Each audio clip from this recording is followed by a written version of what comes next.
Hello student, आज के इस वीडियो में हम आपको बताने वाले हैं 8th ग्रेड अभ्यास पुस्तिका विषय विज्ञान कक्षा 7 मध्य प्रदेश राज्य शिक्षा केंद्र भोपाल।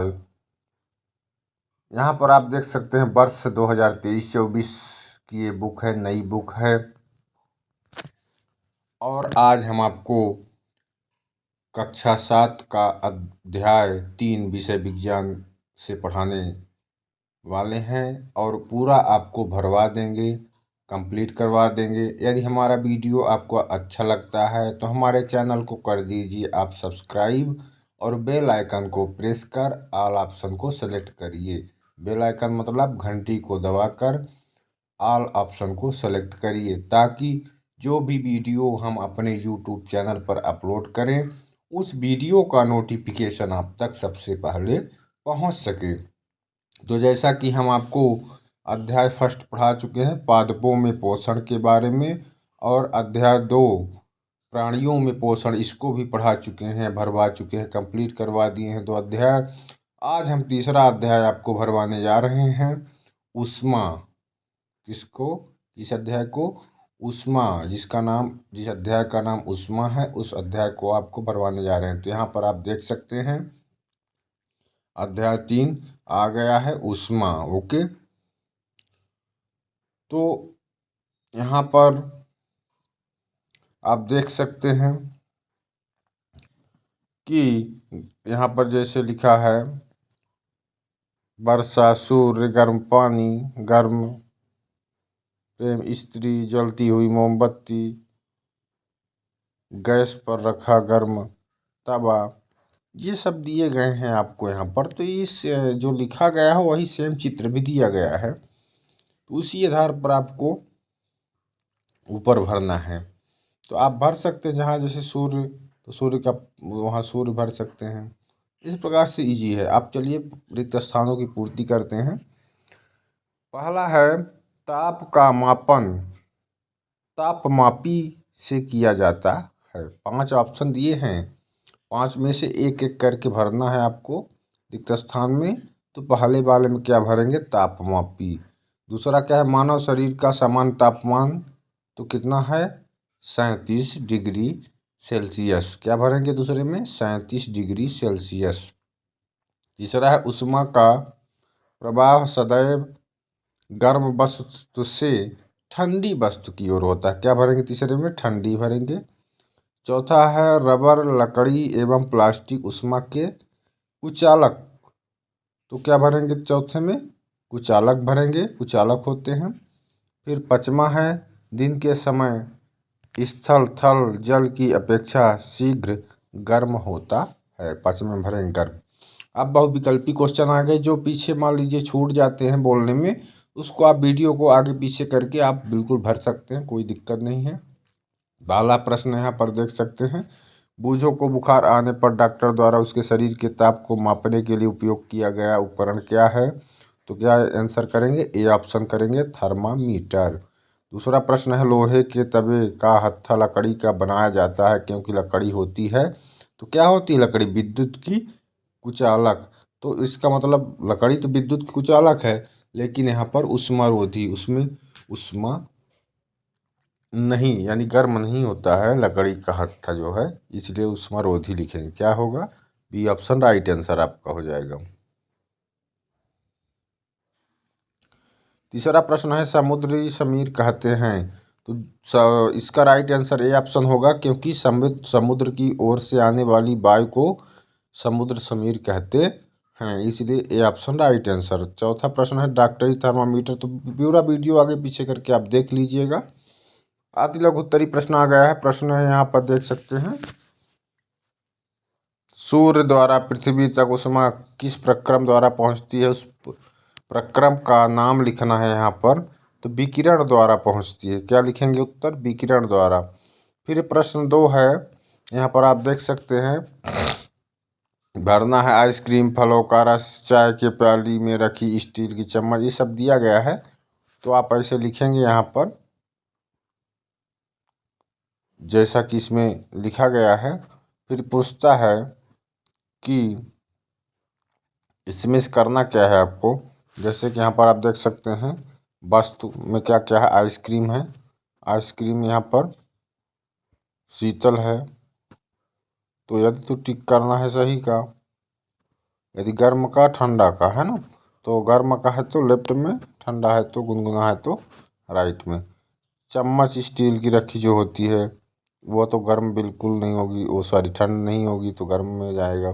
फलों का रस बिल्कुल ठंडा होता है।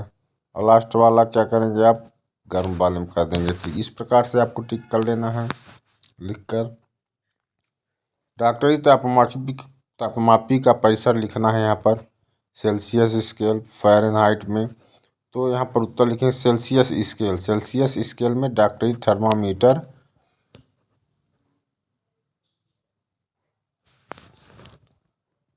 सेल्सियस स्केल में डॉक्टरी थर्मामीटर का परिसर कितना होता है, 35 डिग्री सेल्सियस। कितना होता है, 35 डिग्री सेल्सियस। फ़ारेनहाइट स्केल में देखेंगे तो कितना होगा, 44 से 180 डिग्री सेल्सियस। ओके, सॉरी 44 से 180 डिग्री होगा। प्रश्न 4, ऊष्मा चालक को परिभाषित करते हुए उदाहरण दीजिए। तो उत्तर लिखेंगे जो पदार्थ अपने से होकर ऊष्मा को आसानी से जाने देते हैं उन्हें ऊष्मा का चालक कहते हैं। जैसे एल्यूमिनियम, आयरन, लोहा तथा कॉपर, तांबा इत्यादि। ठीक। प्रश्न 5 है, ऐसे पदार्थ जो ऊष्मा का स्थानांतरण नहीं करते उनको परिभाषित कर उदाहरण सहित लिखना है। तो उत्तर लिखना है जो पदार्थ अपने से होकर ऊष्मा को आसानी से नहीं जाने देते उन्हें ऊष्मारोधी कहते हैं, जैसे कि प्लास्टिक, लकड़ी। तो इस प्रकार से ये भी आपका कंप्लीट हुआ। जो विकल्प पीछे बताने में भूल गए हैं तो उसको आप क्या करिएगा, वीडियो को आगे पीछे करके आप नोट कर लीजिएगा और आप अपनी पूरी बुक भर लीजिएगा, कंप्लीट हो जाएगी। यदि आप चैनल पर हमारे पहली बार आए हैं तो हमारे चैनल को सब्सक्राइब करिए और बेल आइकन को प्रेस करिए और ऑल ऑप्शन को सेलेक्ट करिए, ताकि जो भी वीडियो हम अपने यूट्यूब चैनल पर अपलोड करें उस वीडियो को नोटिफिकेशन आप तक सबसे पहले पहुँचे। चलिए बढ़ते हैं अगले प्रश्न की ओर। 6वां प्रश्न है, क्या डॉक्टरी थर्मामीटर के स्थान पर प्रयोगशाला थर्मामीटर का उपयोग कर सकते हैं। तो उत्तर लिखना है नहीं।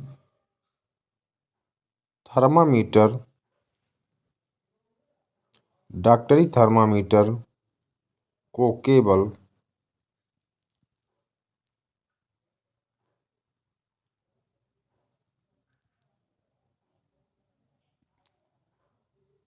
तो यहाँ पर थोड़ा सा पहचान में नहीं आ रहा है। फिर इसके बाद शरीर है। शरीर का ताप मापने के लिए ही डिजाइन किया जाता है। तो यहाँ पर बता सकते हैं हम, पहचान में आ गया है। तो इसका उत्तर लिखेंगे नहीं। डॉक्टरी थर्मामीटर को केवल मानव शरीर का ताप मापने के लिए ही डिजाइन किया जाता है। प्रश्न नंबर 7 है, डॉक्टरी तापमापी के स्थान पर अब अंकीय डिजिटल थर्मामीटर का उपयोग क्यों अधिक किया जाने लगा है, इसको लिखना है। तो इसका उत्तर लिखेंगे डिजिटल थर्मामीटर एक ऐसा थर्मामीटर है जिसमें तापमान एक LCD स्क्रीन पर आता है। डिजिटल थर्मामीटर प्लास्टिक के बने होते हैं। उत्तर नंबर 8 लिखेंगे। प्रश्न 8 है, गर्मी की वाय में सफ़ेद रंग के कपड़े एवं सर्दियों की ऋतु में गहरे रंग के कपड़े पहनना क्यों सुखद लगता है। तो उत्तर लिखेंगे हल्के रंग के कपड़े गर्मियों में ऊष्मा को अवशोषित नहीं करते एवं गहरे रंग के कपड़े ऊष्मा को अवशोषित करते हैं। प्रश्न नंबर 9 है, प्रयोगशाला थर्मामीटर का परिसर लिखना है यहाँ पर। तो उत्तर लिखेंगे प्रयोगशाला तापमापी का परिसर। तो यहाँ पर भाग 10 डिग्री सेल्सियस से 110 डिग्री सेल्सियस डिग्री होता है। दीर्घ उत्तरी प्रश्न लिखना है। प्रश्न नंबर 10 है, ऊष्मा चालन व ऊष्मा संवहन प्रक्रम को उदाहरण सहित लिखना है। उत्तर लिखिए, किसी पिंड के अंदर सूक्ष्म विसरण तथा कणों के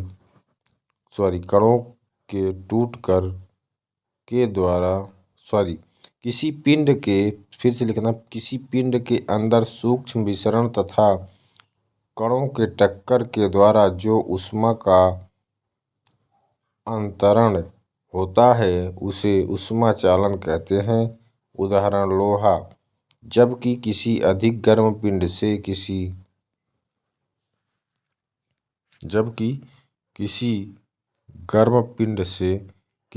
अधिक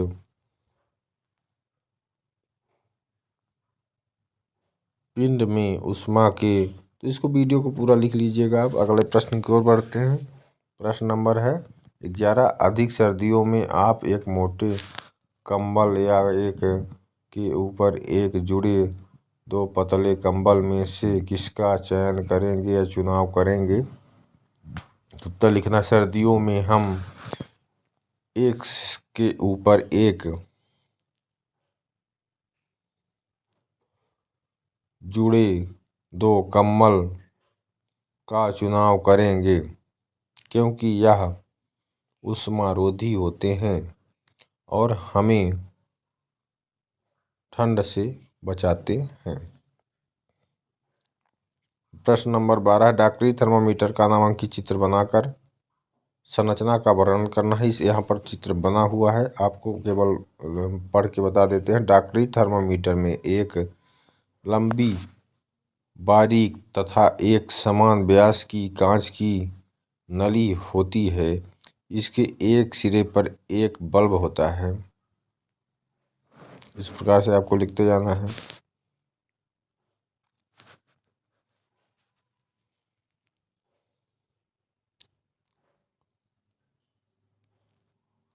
इसमें पारा भरा होता है। बल्ब में पारा भरा होता है, यहाँ पर लिख लीजिएगा। डॉक्टरी थर्मामीटर में एक लंबी, बारीक तथा एक समान व्यास की कांच की नली होती है। इसमें एक सिरे पर एक बल्ब होता है। बल्ब में पारा भरा होता है। बल्ब के बाहर नली में पारे की एक पतली चमकीली धारी देखी जा सकती है। अगला प्रश्न है 13वां प्रश्न, डॉक्टरी थर्मामीटर का उपयोग करते समय हमें कौन कौन सी सावधानियां रखना चाहिए। पहला यहाँ पर 3 पॉइंट लिख लेना है। तो यहाँ पर आप देख सकते हैं,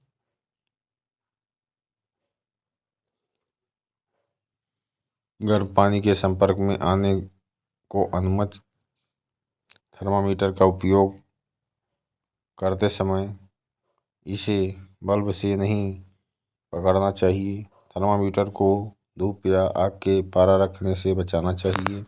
ये आपकी सावधानी हो गई।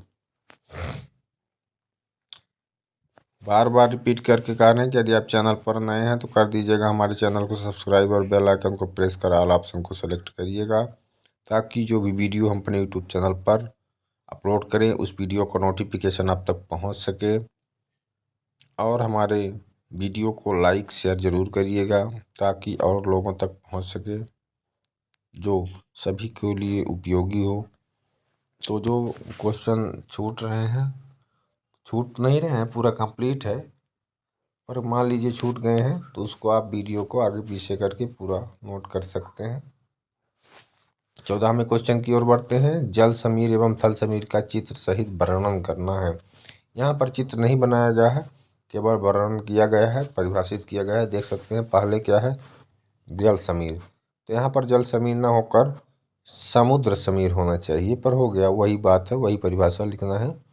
समुद्र की ओर से यानी समुद्र तटीय क्षेत्रों में दिन के समय जल से जल से थल की ओर चलने वाली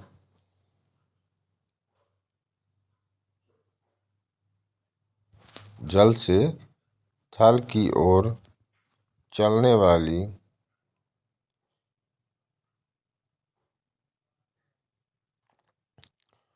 पवन को क्या कहेंगे आप? समुद्र समीर कहेंगे। ठीक है। थल समीर क्या है? समुद्र तो समुद्र तटीय क्षेत्रों में रात्रि के समय थल से जल की ओर चलने वाली स्थानीय पवनों को थल समीर कहते हैं। प्रश्न नंबर 15 है, काला पालिश किए पात्र एवं श्वेत पालिश किए पात्र में पानी भरकर दोपहर में 2 घंटे रखने पर किस पात्र का पानी कम गर्म होगा एवं क्यों? तो यहाँ पर उत्तर आपको नोट करना है। काला पालिश किए पात्र का पानी अधिक गर्म होना तथा श्वेत पालिश किए पात्र का पानी कम गर्म होगा, क्योंकि गहरे रंग के पृष्ठ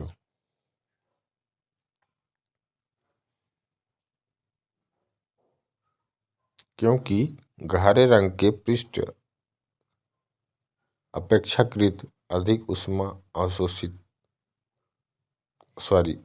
अवशोषण करना है। तो यहाँ पर आपको उत्तर मिल गया है कि जो काला पालिश है ना, उस पात्र का पानी अधिक गर्म होगा तथा श्वेत पात्र का पालिश किए पात्र का पानी कम गर्म होगा, क्योंकि गहरे रंग के पृष्ठ अपेक्षाकृत अधिक उष्मा को अवशोषित करते हैं। क्या ऐसे भवनों का निर्माण संभव है जिसमें मौसम के अनुसार प्रभाव ठंडा या गर्म न हो? हाँ, ऐसे भवनों का निर्माण संभव है।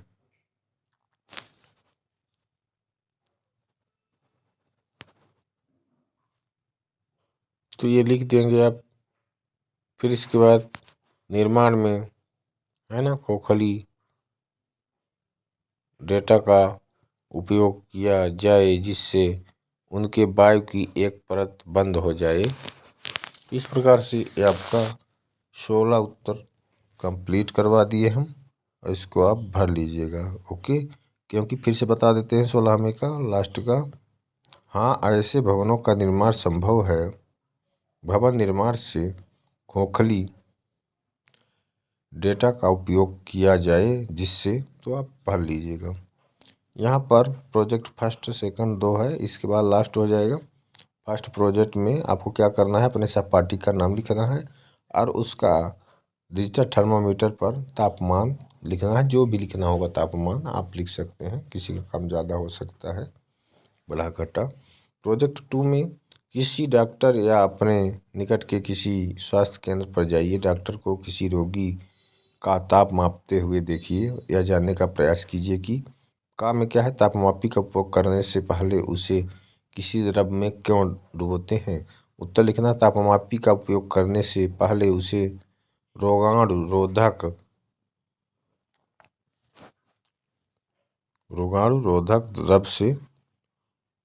द्रव से डुबाया जाता है। दूसरा प्रश्न है, तापमापी को जीभ के नीचे क्यों रखते हैं?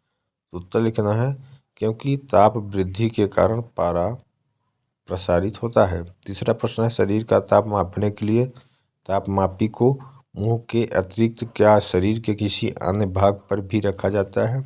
उत्तर लिखना, तापमापी को मुंह के अतिरिक्त जीभ के